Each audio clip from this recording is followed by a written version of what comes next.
محترم سامعین اور سامعات، سابقہ جمعہ کے اندر انسان کو نماز کے لیے اپنے لباس کا جگہ کا پاک رکھنا ضروری ہے، یہ بیان ہوا، اور انسان کو اپنے نماز کے دوران کتنے جسم کا ڈھانپنا ضروری ہے، انسان کا سطر کیا ہے، مرد کا سطر کیا ہے، عورت کا سطر کیا ہے، اور کس قدر جسم کو ڈھانپنا ضروری ہے، اس پر تفصیل سے بات ہوئی تھی۔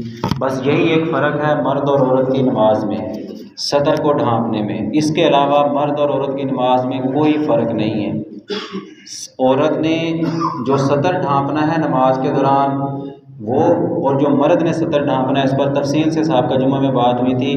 یہی سطر کو ڈھانپنے میں مرد اور عورت کی نماز میں فرق ہے کہ عورت نے پورا جسم ڈھانپنا ہے سوائے چہرے اور ہاتھوں کے، اور مرد کے لیے ناف سے گھٹنوں تک اور کندھوں پہ کپڑا ہونا ضروری ہے۔ اس کے علاوہ مرد کی نماز بھی اسی طرح سیم اور عورت کی نماز بھی اسی طرح سیم ہے، طریقے میں، دعاؤں میں، پڑھنے میں کوئی فرق نہیں ہے۔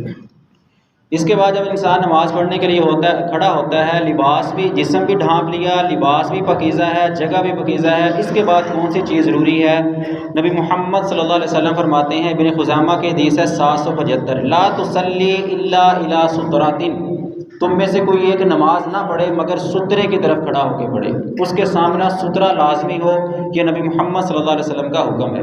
ابن حبان 2375 نمبر حدیث فرمایا، اذا صلی احدکم الی سترۃ فلیدن منھا، جب تم میں سے کوئی ایک نماز پڑھے اس کے سامنے سترہ ہو، سترہ رکھ کے پڑھے اور سترے کے قریب ہو کے کھڑا ہو۔ یہ نہیں ہے کہ نماز یہاں پڑھ رہا ہے اور سترہ 10 فٹ آگے ہے، ایسے نہیں، جہاں اس نے سجدہ کرنا ہے، جہاں اس کی پیشانی سجدے والی لگنی ہے، اس کے قریب سترہ ہونا چاہیے، جس کے درمیان سے تھوڑا سا فاصلہ ہو کہ اس کا سر سترے کو نہ ٹکرا سکے، اتنا بس، اس سے زیادہ فاصلہ نہیں ہونا۔ فَلْيَدْنُ مِنْهُ، اس کے قریب ہو۔ فَإِنَّ الشَّيْطَانَ يَمُرُّ بَيْنَهُ وَبَيْنَهَا، شیطان اس نمازی اور اس سترے کے درمیان، اس نمازی اور اس کے آگے جو جگہ ہے سترے کے درمیان گزرنے کی کوشش کرتا ہے۔ فاصلہ چھوڑو گے، اگر آپ کا اور سترے کا فاصلہ زیادہ ہوگا، سجدے والی جگہ سے زیادہ دور سترہ ہوگا، تو آگے سے کون گزرے گا؟ شیطان۔ اکثر ہمارے معاشرے میں یہ بات کی جاتی ہے، بھائی سترہ نہیں رکھا، یہاں سے کون سا کوئی گزرتا ہے، یہاں سے کون سا کوئی گزرتا ہے؟ بھائی یہ سن لو، ابن حبان کی حدیث ہے 2375 نمبر، نبی صلی اللہ علیہ وسلم کہہ رہے ہیں کہ آپ کے اور سترے کے درمیان سے کون گزرے گا؟ شیطان گزرے گا۔ اور پیچھے اذان کا موضوع جب بیان کیا تھا تو میں نے بیان کیا تھا کہ جب اذان ہوتی ہے تو شیطان بھاگ جاتا ہے، اذان ختم ہوتی ہے پھر آ جاتا ہے، انسان کے دل میں وسوسے ڈالتا ہے کہ مت جانا نماز پڑھنے کے لیے، پھر جب نمازی آ جاتا ہے نماز کے لیے، اقامت کہی جاتی ہے، پھر وہ بھاگ جاتا ہے۔ اذان کے کلمات سے، اقامت کے کلمات سے تو انسان کی جان نکلتی ہے، وہ بھاگتا ہے، اور پھر جب اقامت ختم ہو جاتی ہے، جماعت شروع ہو جاتی ہے، وہ پھر آ جاتا ہے، پھر انسان کے دل میں وسوسے ڈالتا ہے۔ اگر تو سامنے سترہ پڑا ہوا ہے تو وہ انسان کے آگے سے نہیں گزر سکے گا، نمازی کے آگے سے نہیں گزر سکے گا۔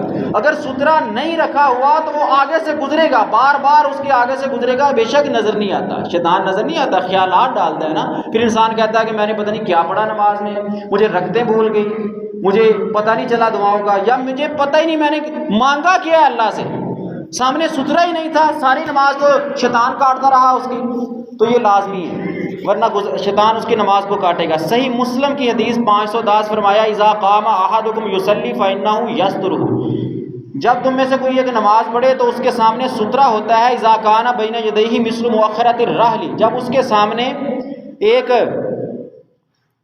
کجاوے کی پچھلی ہڈی، پچھلی لکڑی جو اونٹ یا گھوڑے کے اوپر رکھی جاتی ہے نا، سیٹ، ہمارے معاشرے میں تو نہیں یوز کی جاتی، ایسے سمجھ لو جیسے گاڑی کے اندر سیٹ لگائی ہوتی ہے تو اس کے پیچھے ٹیک لگانے کے لیے ایک سیٹ بنی ہوتی ہے، ٹیک لگی ہوتی ہے، تو پہلے جب لوگ اونٹوں اور گھوڑوں کے اوپر سواری کرتے تھے اس کے اوپر ایک لکڑی کا کجاوا رکھا جاتا تھا، تو اس کے پیچھے ایک لکڑی لگی ہوتی تھی جس کے اوپر سوار ہونے والا اپنی کمر ٹکا لیتا تھا ریسٹ کرنے کے لیے، تو کہا اس لکڑی کے برابر سترہ رکھنا ہے، مقدار اس کی بتائی کہ اس کے برابر سترہ رکھا ہوا ہے تمہارا۔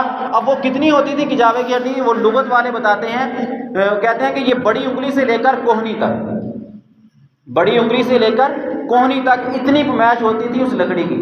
اب پھر انسان سوچے گا یار میری پمیش یہاں سے کم بنتی ہے، کوئی لمبے قد والا بیٹھا ہوگا تو اس کی پمیش زیادہ بنے گی، اب یہ کیا معاملہ ہے؟ وہ بھائی جو نماز پڑھ رہا ہے نا اس کے مطابق اتنا ہونا چاہیے، نمازی نماز پڑھنے والا اس کی جو بڑی انگلی سے لے کر کوہنی تک کی پیمائش ہے اس کے مطابق اس کے سامنے سترا ہونا ضروری ہے۔ اگر اس سے کم سترا ہے، 1 بلش 2 بلش 3 بلش 2 بلش ہے، اتنا مقدار نہیں ہے تو وہ سترا قابل قبول نہیں ہے، اس کا رکھنا نہ رکھنا برابر ہے، کوئی فائدہ نہیں اس کو سترا رکھنے کا۔ ہاں اگر پیمائش نہیں کی، اندازے کے ساتھ رکھ لیا تو اندازہ کم از کم اتنا ہو کہ مقدار اتنی ہونی چاہیے، اس سے کم نہ ہو، زیادہ جتنی مرضی ہو جائے، دیوار سامنے ہو اس طرح یا کوئی بھی زیادہ چیز ہو تو اس میں خرچ نہیں ہے۔ تو فرمایا کہ یہ اس کے سامنے ہوگا سترا تو اس کے لیے آڑ بن جائے گا، اس کے سامنے شیطان نہیں گزرے گا۔ آگے فرمایا فَإِذَا لَمْ يَكُنْ بَيْنَ يَدَيْهِ مِثْلُ مُؤَخَّرَةِ الرَّحْلِ فَإِنَّهُ يَقْطُعُ صَلَاتَهُ الْحِمَارُ وَالْمَرْأَةُ وَالْكَلْبُ الْأَسْوَدُ الشَّيْطَانُ۔ اگر اس کے سامنے اتنا سترا نہیں ہے، جتنی میں نے مقدار بتا دی، اتنا سترا نمازی کے سامنے نہیں ہے تو اس کی نماز کو سب سے پہلے تو بتا دیا ابن حبان کے حدیث میں کون کاٹے گا؟ شیطان اس کے سامنے سے گزرے گا، اس کی نماز کو کاٹنے کی کوشش کرے گا۔ اس کے علاوہ اگر آپ باہر کھلی جگہ پہ نماز پڑھ رہے ہو، جیسے میں نے بتایا کہ مساجد بھی پہلے اوپن ہوا کرتی تھی، اس طرح 4 دیواری اور اس طرح کی چھت لینٹر اس طرح تو نہیں ہوا کرتا تھا، معمولی سی کھجوروں کی چھت ڈال لی، سامنے 4 دیواری ہے یا نہیں ہے وہ بھی کبھی ہوتی کبھی نہ ہوتی۔ مساجد کے اندر صرف ایک سانچہ کھڑا کیا جاتا تھا مسجد کا۔ مسجدیں کچی تھی، نمازی پکے تھے، اب مسجدیں پکی بن گئی، نمازی کچے ہو گئے۔ تو اگر سامنے سترا نہیں ہے اور سامنے سے گدھا گزر گیا، نماز ٹوٹ جائے گی، یقطع صلاتہ، اس کی نماز کو کاٹ دے گا۔ اور اسی طرح اگر کوئی عورت گزر گئی، عورت میں یہ یاد رکھنا ہے کہ غیر محرم عورت ہو، اس کی بیوی، ماں، بیٹی، بہن، یہ مراد نہیں ہے۔ اگر غیر محرم عورت اس کے سامنے سے گزر گئی اور سامنے سترا نہیں تھا، اس کی نماز کینسل ہے، اس کو دوبارہ پڑھنی پڑے گی، نماز نہیں ہوگی۔ اسی طرح والکلب الاسود، سیاہ کتا اگر سامنے سے گزر گیا اور سامنے سترا نہیں تھا تو اس کی نماز ختم ہو جائے گی۔ اور فرمایا سیاہ کتا شیطان ہے۔ سیاہ کتا تو 3 طرح کے کتے رکھنے جائز ہے، پہلے کئی دفعہ بتا چکے، اور ان 3 طرح کے جو کتے رکھے جا سکتے ہیں ان میں بھی سیاہ کتا رکھنے کی اجازت نہیں ہے۔ شکار کے لیے، جانوروں کی حفاظت کے لیے، زمین کی کھیتوں کی حفاظت کے لیے یہ 3 کتے رکھنا جائز ہے، لیکن اس میں بھی 2 شرطیں ہیں کہ وہ کتا آپ کے گھر میں نہ آئے اور دوسرا سیاہ رنگ کا نہ ہو، کیونکہ سیاہ کتا شیطان ہے، رکھنا جائز نہیں ہے۔ مسجد کے اندر کیا سترا رکھا جائے گا؟ یہ بڑی ہماری مساجد میں 99% مساجد کے اندر سترے کا اہتمام نہیں کیا جاتا، اور مساجد میں 95% نمازی سترے کا اہتمام نہیں کرتے۔ پہلی صف خالی ہے، دوسری میں کھڑے ہیں، تیسری میں کھڑے ہیں، جگہ موجود ہے، دیوار موجود ہے، پوری دیوار سامنے سترے کے لیے موجود ہے، لیکن یہ دوسری میں کھڑے ہوں گے، تیسری میں کھڑے ہوں گے، پیچھے جا کھڑے ہوں گے۔ کوئی آدمی بیٹھا ہوا ہے، اس کو سترا بنایا جا سکتا ہے، آگے دلیل دوں گا جا کے بھی، اس کو سترا بنایا جا سکتا ہے، لیکن وہ بیٹھے ہوئے آدمی کو چھوڑ کے الگ اکیلا نماز پڑھے گا، سامنے سترا ہی نہیں ہے۔ اگر شیطان اس کی نماز آگے سے گزرے گا، بلکہ بلولا گزرے گا، تو نماز کاٹے گا، خیالات ڈالے گا۔ جتنا انسان کا خیال نماز سے باہر جائے گا اتنے اس کے نمبر مائنس ہوں گے، اس کا ثواب کم ہوگا۔ صحیح بخاری کی حدیث ہے 503، انس بن مالک رضی اللہ عنہ کہتے ہیں لقد رأیت کبار اصحاب النبی یبتدرون سواریہ عند المغرب۔ انس بن مالک رضی اللہ عنہ کہتے ہیں کہ میں نے بڑے بڑے صحابہ کو دیکھا، بڑے بڑے صحابہ، صحابی سب بڑے تھے، لیکن جو درجے کے مقام سے زیادہ نبی صلی اللہ علیہ وسلم کے پاس رہنے والے، جن کی قربانیاں زیادہ تھیں، جیسے ابوبکر صدیق رضی اللہ عنہ، عمر بن خطاب رضی اللہ عنہ، عثمان بن عفان، علی بن طالب، سعد بن وقاص، زبیر، یہ عشرہ مبشرہ سمجھ لو، جو بڑے، جن کو ایک مجلس میں نبی صلی اللہ علیہ وسلم نے 10 صحابہ کو کہا تھا ابوبکر فی الجنہ، فلاں فی الجنہ، فی الجنہ، دنیا میں کہہ دیا تھا کہ تمہیں جنت ملے گی۔ بڑے بڑے صحابہ کو میں نے دیکھا کہ جب مغرب کی اذان ہوتی تو مغرب کی اذان کے بعد وہ ستونوں کی طرف لپکا کرتے تھے، کہا نا سلو قبل المغرب، سلو قبل المغرب، سلو، مغرب سے پہلے نماز پڑھو، مغرب سے پہلے نماز پڑھو، مغرب سے پہلے نماز پڑھو، من شاء، جو چاہے پڑھے۔ مغرب سے پہلے 2 سنتے پڑھنا، اس کی بڑی تقید نبی صلی اللہ علیہ وسلم نے فرمائی، لیکن فرض نہیں ہے۔ تو کہتے ہیں کہ صحابہ جب اذان ہو جاتی تو ستونوں کی طرف لپکتے اور 2 رکعتیں ستونوں کو سترا بنا کے پڑھا کرتے تھے۔ کیا وہ مسجد نہیں تھی؟ کون سی مسجد تھی؟ مسجد نبوی۔ پڑھنے والے کون تھے؟ صحابہ، اور ان کے اندر نبی صلی اللہ علیہ وسلم موجود ہوتے تھے، اس کے باوجود سترے کا اہتمام کیا کرتے تھے۔ اور ہم یہ کہہ کے ڈال دیں کہ نہیں مسجد میں تو کوئی ضرورت نہیں ہے سترے کی، مسجد میں کیا کرنا ہے سترا رکھ کے، تو میرے خیال میں ہمارا یہ عمل صحابہ رضوان اللہ علیہ اجمعین کے عمل کے مخالف ہوگا، اور نبی محمد صلی اللہ علیہ وسلم کے حکم کی نافرمانی ہوگی۔ اور نبی صلی اللہ علیہ وسلم بھی مسجد میں ستھرا رکھتے. صحیح بخاری کی حدیث ہے, سلمہ بن اکوع رضی اللہ عنہ کہتے ہیں کہ میں ایک ستون کے پیچھے نماز پڑھ رہا تھا. مجھے کسی نے پوچھا بھی تم اس ستون کے پیچھے ہر دفعہ سنتے کیوں پڑھتے ہو؟ جب بھی بازا ہوتا ہے نا, ایک نمازی بڑے مختص ہوتے ہیں, جب بھی دیکھو اسی جگہ بیٹھتے ہیں, اسی جگہ بیٹھتے ہیں. تو یہ سلمہ بن اکوع بھی جب بھی مسجد میں آتے نا تو ایک خاص ستون تھا, اسی کے پیچھے سنتے پڑھتے تھے.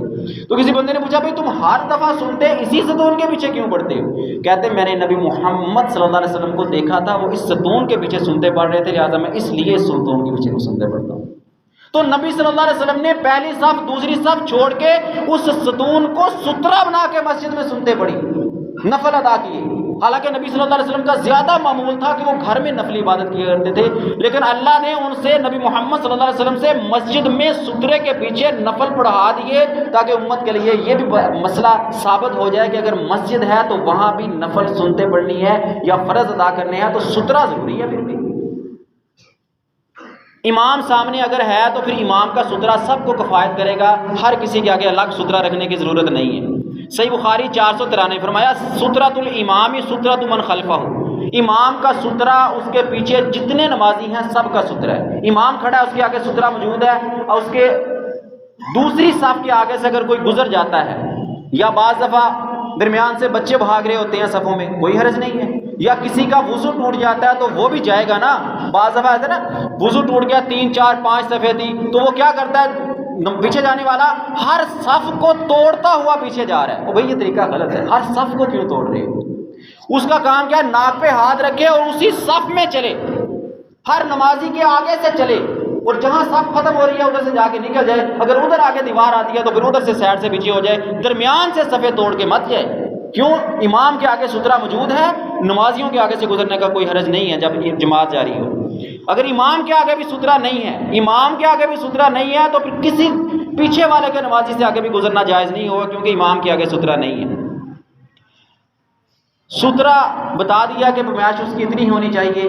اب بعض دفعہ جیسے آپ کے باہر ایک سترا پڑا ہوا ہے, اس کے صرف اوپر سے ایک لوہے کی سلاخ گزر رہی ہے, 2 سائڈوں سے بنی ہوئی ہیں سلاخیں. اب بعض یہاں سے سوال پیدا ہوتا ہے پتہ نہیں یہ سترا ہوگا کہ نہیں. جس طرح ہمارے معاشرے میں چارپائی ہے, ٹیبل ہے, چارپائی ہے, اس کے درمیان میں کھڑا ہونا, کیا یہ سترا ہوگا یا نہیں؟ یہ سترا درست ہے.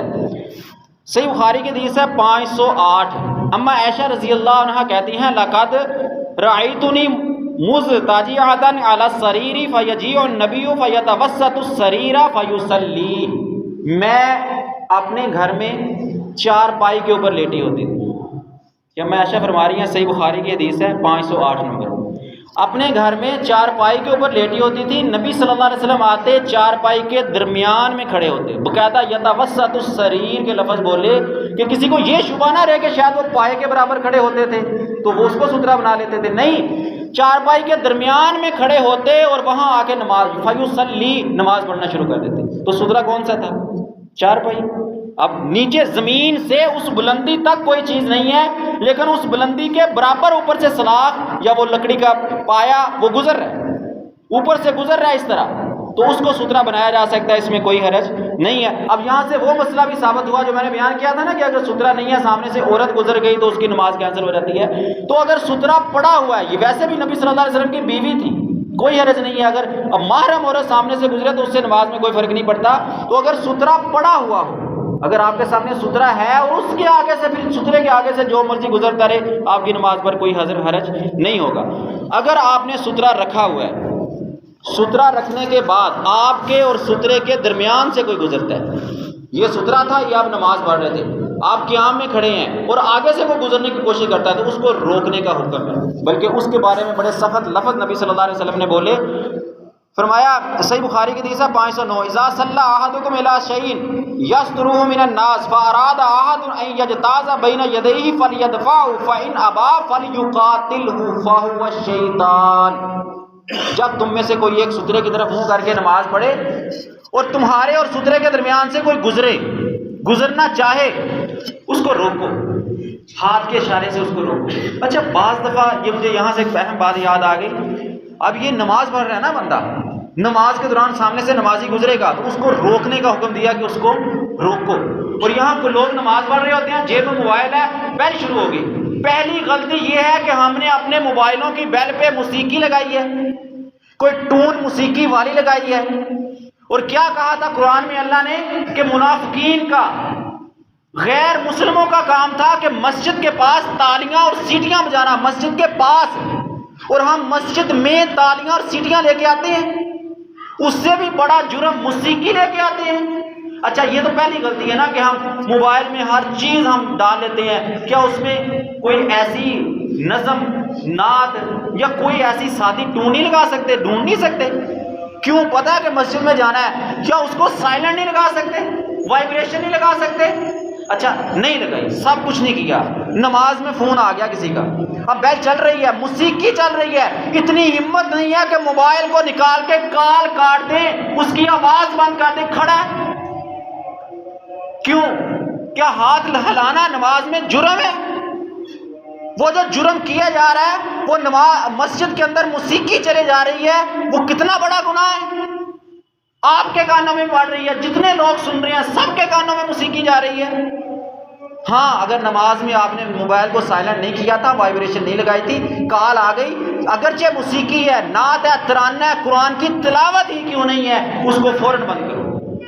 جس طرح یہاں حکم دیا نا نبی صلی اللہ علیہ وسلم نے کہ آپ نماز پڑھ رہے ہیں، آپ کے سامنے سے کوئی گزرنے کی کوشش کرتا ہے، اس کو روکو، حتیٰ فلیقاتل، اگر وہ انکار کرے، زبردستی گزرنے کی کوشش کرے تو کہا اس کو، اس کے ساتھ لڑائی کرو، اس کو دھکا دے کے واپس پھینک دو، گزرنے مت دو۔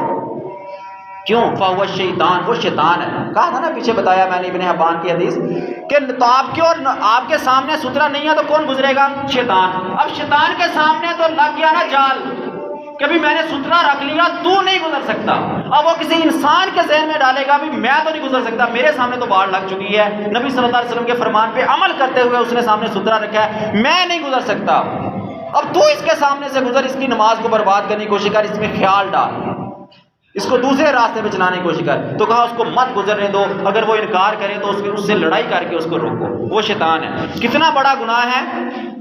صحیح بخاری کی حدیث 510، لو یعلم المار بین یدی المصلی ماذا علیہ لکان ان یقف 40 خیرا لہ من ان یمر بین یدیہ۔ اگر نمازی کے سامنے سے گزرنے والا، نمازی اور سترے کے درمیان سے گزرنے والا، اس بات کو جان لے کہ اس کے اوپر کتنا گناہ ہوگا، کتنا بڑا گناہ ہوگا صرف گزرنے کا، لا یقف 40، 40 وہ کھڑا رہے۔ اب راوی کہتے ہیں کہ صحابی کہتے ہیں مجھے بھول گیا کہ 40 کیا کہا تھا نبی صلی اللہ علیہ وسلم، چلو ہم کم از کم شمار کر لیتے ہیں، کم از کم، اس وقت منٹ تو نہیں ہوتے تھے نا، گھڑیاں تو نہیں تھی، 40 دن کہیں ہوں گے کم از کم، باقاعدہ آگے راوی نے بتایا ہے کہ 40 دن یا 40 مہینے یا 40 سال، کم از کم بھی مراد لیں 40 دن نبی صلی اللہ علیہ وسلم نے کہا کہ اگر اس کو کھڑا ہونا پڑے تو وہ کھڑا رہے گا، کراس نہیں کرے گا۔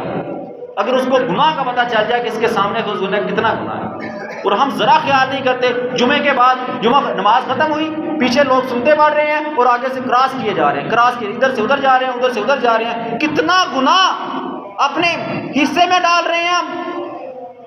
سنتے پڑھنے والے کے لیے کیا حکم تھا؟ دین کے ہر حکم میں آسانی ہے، اس کے لیے کیا حکم تھا کہ سترا تلاش کر، سترے کے سامنے پڑھ، اور گزرنے والے کے لیے کیا کہا کہ نمازی کے سامنے سے نہیں گزرنا، گزرتے وقت خیال کر، ذرا دروازے کی سیٹ پہ چل، دروازے کے سامنے سے چل، اور سیدھا اگر آ گیا ہے تجھے نہیں پتا چلا، تو سامنے پہنچ گیا نمازی کے، کھڑا ہو جا، نہیں تیری دکان پہ کوئی نقصان ہوتا، نہ تیری کوئی زمین لوٹ کے لے جائے گا، کھڑا رہ۔ کتنی دیر لگائے گا وہ نماز پڑھتے ہوئے؟ 2 منٹ، 3 منٹ، 4 منٹ، 5 منٹ لگا دے گا، 10 منٹ بھی لگا دے، 10 منٹ میں کتنا نقصان ہو جائے گا؟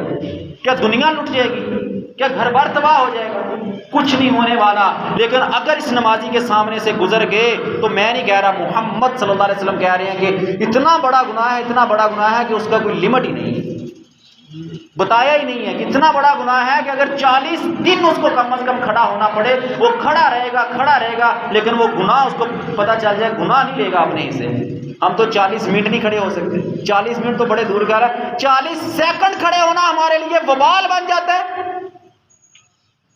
بہت بڑا گناہ ہے گزرنا نمازی کے سامنے سے۔ یہ تھا نماز کے لیے آنے کے بعد، نماز کے لیے کھڑے ہونے کے بعد سترے کا اہتمام جو ضروری ہے، فرض ہے نمازی کے لیے۔ اس کے بعد ہے صف۔ پہلے بھی بیان ہوا کہ پہلی صفوں والوں کے لیے کتنی زیادہ فضیلت نبی صلی اللہ علیہ وسلم نے بیان کی ہے۔ فرشتے ان کے، سنن نسائی کے حدیث ہے کہ فرشتے پہلی صف والوں کے لیے دعائیں کرتے ہیں، ان پر درود بھیجتے ہیں، رحمت کی دعائیں کرتے ہیں۔ صحیح بخاری کے حدیث 615 فرمایا اگر تم جان لو کہ پہلی صف میں کتنا ثواب ہے تو تم ضرور گھٹنوں کے بل چل کے آنا پڑے تو تم آؤ گے، قرآن اندازی کرنی پڑے تو تم کرو گے، لیکن پہلی صف کسی کو نہیں دو گے۔ ابن ماجہ کی حدیث ہے 946 فرمایا ان رسول اللہ کان یستغفر للصف المقدم ثلاثا وللثانی مرۃ، نبی صلی اللہ علیہ وسلم نے پہلی صف میں نماز پڑھنے والوں کے لیے 3 بار بخشش کی دعا کی، یا اللہ پہلی صف میں نمازیں پڑھنے والوں کو معاف فرما دے، یا اللہ پہلی صف، 3 بار آپ نے کہا۔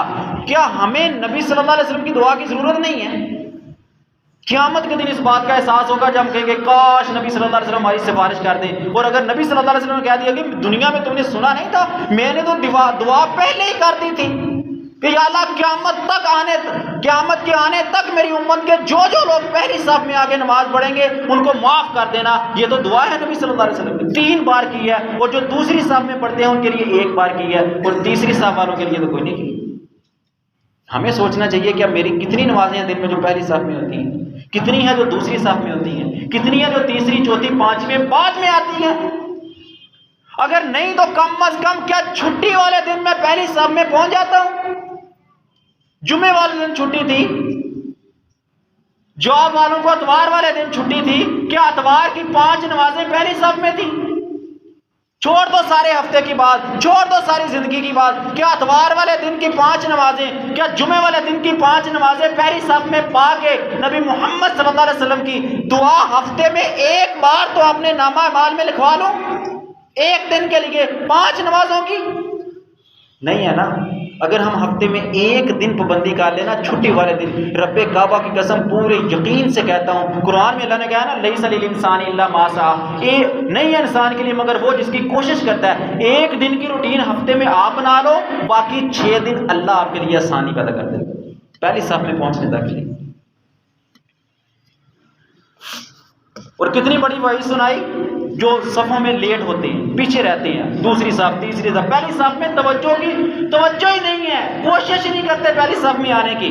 صحیح مسلم 438 فرمایا تقدموا فاعتموا بی ولیعتم بکم من بعدکم لا یزال قوم یتأخرون حتی یؤخرهم اللہ، جلدی آیا کرو، جو میرے پیچھے کھڑے ہیں وہ میری، نبی صلی اللہ علیہ وسلم کہہ رہے ہیں، جو میرے پیچھے کھڑے ہیں میرے قریب وہ میری اقتداء کریں، پیروی کریں، اور جو ان کے پیچھے کھڑے ہیں وہ ان کی اقتداء اور پیروی کریں۔ اور کہا کہ کچھ لوگ ہمیشہ لیٹ ہوتے رہتے ہیں، لا یزال یتأخرون، کچھ لوگ ہمیشہ لیٹ ہوتے رہتے ہیں، فکر نہیں ہے، توجہ نہیں ہے، نماز کی پتہ نماز کا ٹائم ہو گیا نماز کے لیے جانا، نہیں جاتے ہیں، فجر بھی پیچھے صفوں میں، ظہر بھی پیچھے، عصر بھی لیٹ، مغرب بھی لیٹ، پہلی صف میں 5 نمازوں میں سے کوئی نماز ہی نہیں پڑھتے، ہمیشہ لیٹ، کبھی جماعت مل گئی کبھی نہ ملی، کبھی تشہد مل گیا، کبھی دوسری رکعت کبھی تیسری رکعت، کبھی جماعت کے بعد جماعتیں۔ فرمایا حتی یؤخرهم اللہ، یہاں تک کہ اللہ ان کو مؤخر ہی کر دیتا ہے، اللہ ان کو پیچھے ہی کر دیتا ہے۔ اور ایک دوسرے فرمایا وفی روایت فی النار، اللہ ان کو جہنم کی طرف مؤخر کر دیتا ہے، آگ کی طرف مؤخر کر دیتا ہے۔ یہ کیسے کہ آگ کی طرف مؤخر کر دیتا ہے؟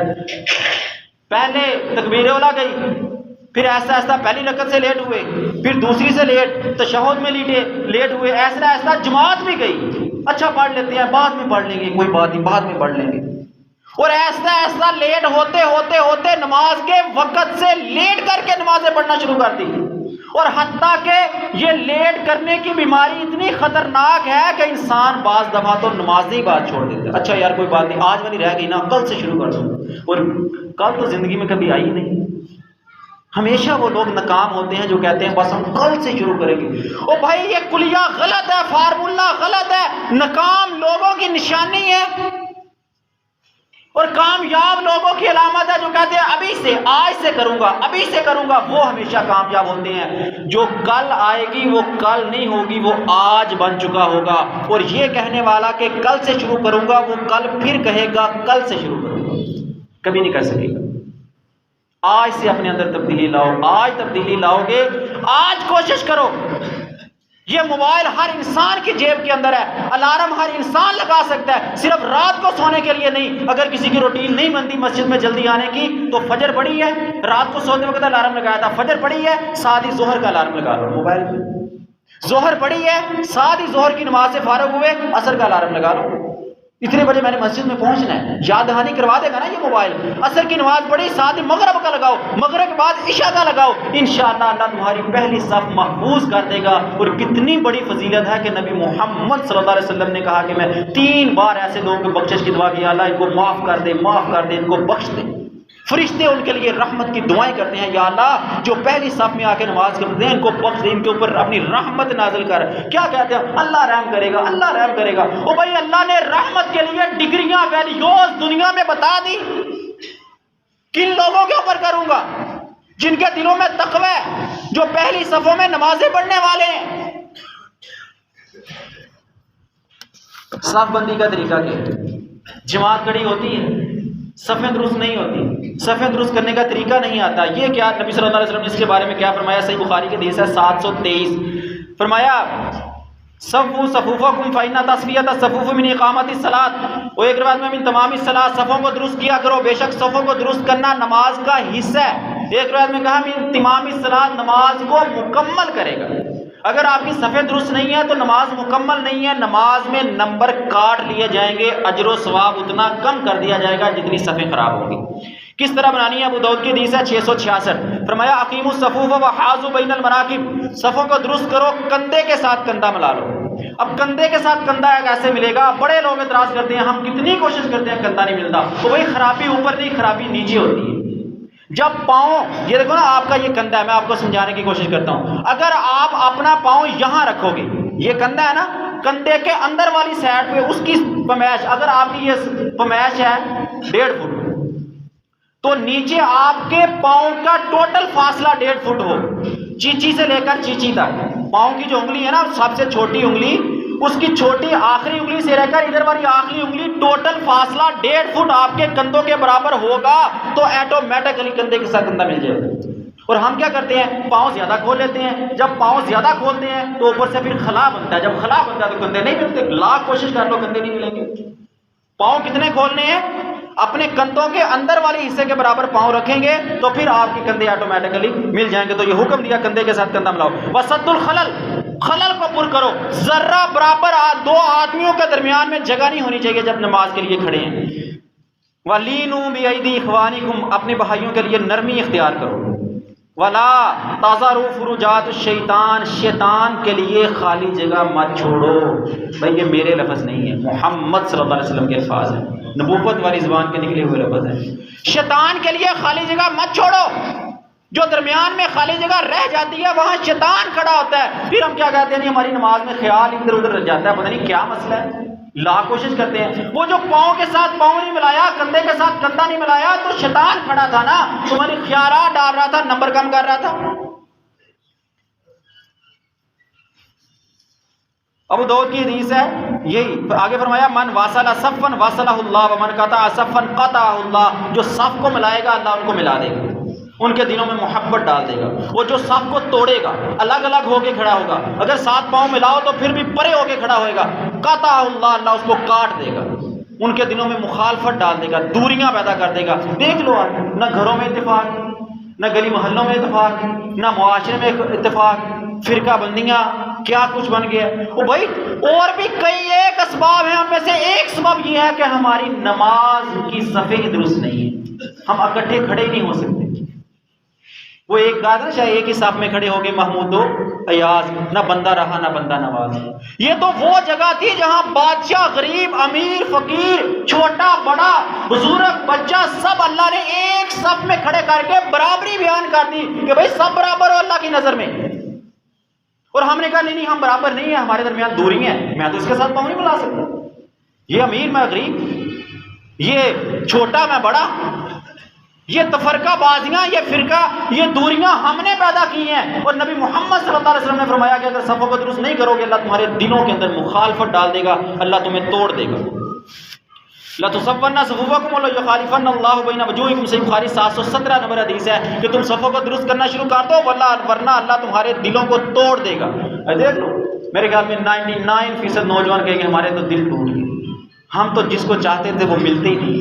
اور بھائی تم اللہ کے سامنے نہیں ملتے، جہاں اللہ تمہیں ملانا چاہتا ہے تم وہاں نہیں ملتے، تو جو تم چاہتے ہو اللہ وہ تمہیں نہیں دے گا، توڑ دے گا دلوں کو اللہ تعالیٰ۔ اگر پہلی صف میں جگہ ہو تو پیچھے والے کی نماز نہیں ہوتی۔ سنن دارمی 1322، رعا رسول اللہ خلفہ رجل قد صلی، نبی صلی اللہ علیہ وسلم نے پیچھے اپنے ایک بندہ دیکھا جس نے نماز پڑھی تھی، ولم یتصف بالصفوف، صفوں کو اس نے نہیں ملایا تھا، تو آپ نے اس کو کہا کہ اپنی نماز کو دوبارہ پڑھو۔ نماز پڑھائی نبی صلی اللہ علیہ وسلم نے، نماز کے بعد دیکھا کہ جس صف میں بندہ پیچھے اکیلا کھڑا تھا اس سے آگے والی صف میں جگہ تھی، آگے والی صف میں جگہ تھی، لم یتصف بالصفوف، اس نے صفوں کو ملایا نہیں تھا، صف میں جگہ چھوڑ کے پیچھے الگ کھڑا ہو گیا۔ نبی صلی اللہ علیہ وسلم نے کہا تیری نماز نہیں ہے، دوبارہ نماز پڑھ۔ پہلے ہم ٹائم پہ آتے نہیں ہیں، دوڑتے دوڑتے آئے، پھر دیکھا نہیں کہ وہ جو پہلی صف بنی ہوئی ہے یا دوسری یا تیسری جو بھی آخری ہے، میں ادھر سے بھاگتا ہوا آیا، ادھر دیکھا صف پوری تھی، فوراً پیچھے کھڑا ہو گیا، ممکن ہے ادھر جگہ ہو، ادھر سے بھاگتا ہوا آیا، ادھر دیکھا صف پوری تھی، جلدی جلدی پیچھے کھڑا ہو گیا، کہیں امام رکوع میں نہ چلا جائے، میری قیام نہ میرا رہ جائے۔ او بھائی اتنی فکر تھی تو ٹائم پہ کیوں نہ آئے، کہیں امام سلام نہ بھیجتے، میں جلدی جلدی ساتھ مل جاؤں۔ او بھائی کوئی نہیں ہوگی نماز، اگر اگلی صف میں جگہ ہے کسی طرف بھی، اس طرف یا اس طرف، پہلی صف میں جو حد بندی کی گئی ہے کہ یہاں تک صف ہے نماز کی، وہ اس حد بندی تک اگر ایک بندے کی جگہ بھی موجود ہے اور پیچھے اکیلا کھڑے ہونے والے چاہے 100 ہوں 1000 ہوں جتنے بھی ہوں ان کی نماز نہیں ہوگی۔ یہ نبی محمد صلی اللہ علیہ وسلم کا فرمان ہے۔ طریقہ پہلے بتا دیا، انس رضی اللہ عنہ کہتے ہیں اور وضاحت کے ساتھ انس رضی اللہ عنہ نے بیان کیا، 725 نمبر حدیث ہے، فرمایا نبی صلی اللہ علیہ وسلم نے کہا، صحیح بخاری 725، اقیموا صفوفکم فانی اراکم من وراء ظہری وکان احدنا یلزق منکبہ بمنکب صاحبہ وقدمہ بقدمہ۔ نبی صلی اللہ علیہ وسلم نے کہا بھائی صفوں کو درست کیا کرو، میں اپنے پیچھے سے تم کو دیکھتا ہوں۔ یہ نبی صلی اللہ علیہ وسلم کا معجزہ تھا، اس طرح اور کئی ایک معجزے تھے، یہ بھی معجزہ تھا۔ میں دیکھتا ہوں تم کو پیچھے سے، کندھے کے ساتھ کندھا ملایا کرو اور قدم کے ساتھ قدم ملایا کرو۔ یہ طریقہ نبی محمد صلی اللہ علیہ وسلم نے بتایا ہے صفوں کو درست کرنے، کندھے کے ساتھ کندھا اور پاؤں کے ساتھ پاؤں مکمل ملانا ہے، لیکن پاؤں ملاتے ہوئے یہ خیال رکھنا ہے کہ پاؤں ٹیڑھا نہ ہو، قبلہ رخ ہونا چاہیے، یہ نہ ہو کہ ایڑی ملاتے ملاتے پاؤں کا رخ ہی ٹیڑھا ہو جائے، یہ غلط ہے۔ پاؤں کا رخ بھی سیدھا رکھنا ہے اور پاؤں کے ساتھ پاؤں بھی اچھی طرح ملانا ہے، یہ نبی صلی اللہ علیہ وسلم کا حکم ہے۔ بعض لوگ کیا کرتے ہیں کہ جب ان کے ساتھ پاؤں ملایا جائے تو وہ بڑے غصے سے پاؤں دور کرتے ہیں، بڑی سخت وعید ہے ایسے لوگوں کے بارے میں۔ الفاظ میرے نہیں ہیں، رب کا قرآن ہے، سمجھ کے جانا، ایسے مت کیا کرو۔ نبی صلی اللہ علیہ وسلم کا حکم ہے صف بندی کرنے کا، اگر آپ کے ساتھ پاؤں ملاتا ہے کوئی تو ملاؤ، پاؤں صف بناؤ، ورنہ اللہ تعالیٰ بہت سخت وعید اس کے بارے میں فرمائی۔ سورۃ البقرہ آیت نمبر 206 فرمایا وَإِذَا قِيلَ لَهُ اتَّقِ اللَّهَ أَخَذَتْهُ الْعِزَّةُ فَحَسْبُهُ جَهَنَّمُ۔ جب اس کو کہا جاتا ہے اللہ سے ڈر، بھائی کسی کو کہا جائے بھائی اللہ سے ڈر، نبی صلی اللہ علیہ وسلم نے حکم دیا پاؤں سے پاؤں ملانے کا، بھائی ملاؤ ساتھ، وہ دور ہو کے کھڑا ہوگا، اسے غصہ کرے گا، ناراضگی کرے گا، 2-4 لفظ بھی شاید بول دے گا، شاید صف چھوڑ کے بھاگ جائے گا، نماز ہی نہ پڑھے گا۔ اخذتہ العزت، اس کو اپنی عزت کی فکر پڑ گئی کہ تو مجھے کہے گا تیرا فرقہ اور میرا فرقہ، اور بھائی کسی کا کوئی فرقہ نہیں ہے، رب کا قرآن، نبی محمد صلی اللہ علیہ وسلم کی حدیث، یہ 2 باتیں یہاں سنائی جاتی ہیں، اگر میں تیسری بات یہاں پہ کروں تو مجھے کان سے پکڑ کے نیچے اتارنے کا تم پورا حق رکھتے ہو۔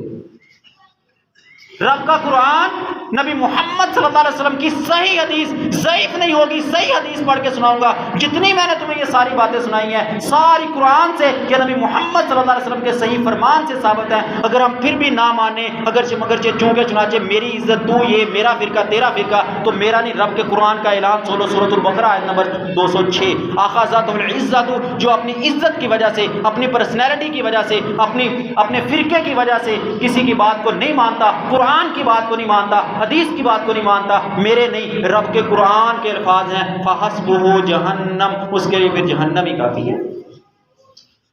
اور کہاں گیا وہ نبی صلی اللہ علیہ وسلم کا فرمان، صحیح بخاری 631 نمبر حدیث، فرمایا صلوا کما رأیتمونی اصلی، نماز اس طرح پڑھو جس طرح مجھے نماز پڑھتے ہوئے دیکھا ہے۔ اور کس نے دیکھا تھا نبی صلی اللہ علیہ وسلم کو نماز پڑھتے ہوئے؟ صحابہ نے. اور صحابہ کی حدیثیں ساری ہم تک پہنچی کہ نماز اس طرح پڑھنی ہے، نبی صلی اللہ علیہ وسلم نے اس طرح پڑھی ہے، صفیں اس طرح بنائی تھی، سارے احکام وہ بتا دیے. اور اگر ہم نے اس طرح نماز نہ پڑھی تو ہماری نماز قبولیت کے درجے کو نہیں پہنچے. اور قیامت کے دن سب سے پہلا سوال نماز کا ہو. اگر اس میں فیل ہو گئے تو سب برباد. اور یہاں ہم صرف اگرچہ مگرچہ چونکہ چنانچہ، میرا فرقہ تیرا فرقہ، میری عزت تیری عزت، اس وجہ سے اپنی صفوں کو توڑتے رہے. قرآن کی بات کو نہ ماننا، نبی محمد صلی اللہ علیہ وسلم کے فرمان کو مان کے نماز نبی محمد صلی اللہ علیہ وسلم جیسی نماز نہ بنائی تو رب کعبہ کی قسم یہ دنیا کے لوگ، دنیا کے فرقے، دنیا کی تہذیبیں، دنیا کی کلچر، دنیا کی عزت قیامت کے دن ہمیں نہیں بچا سکے. اللہ تعالیٰ حق بات کو سمجھ کر اس پر عمل کرنے کی توفیق عطا فرمائے. آئندہ جمعہ کے اندر نماز کا سٹارٹ کیسے کرنا ہے، شروع میں کیا پڑھنا ہے، اس کے بعد کے سارے انشاءاللہ ذکر کیے رہیں گے. اللہ تعالیٰ سب کو ٹائم پہ آنے کی توفیق عطا فرمائے. وما علیہ البلاغ.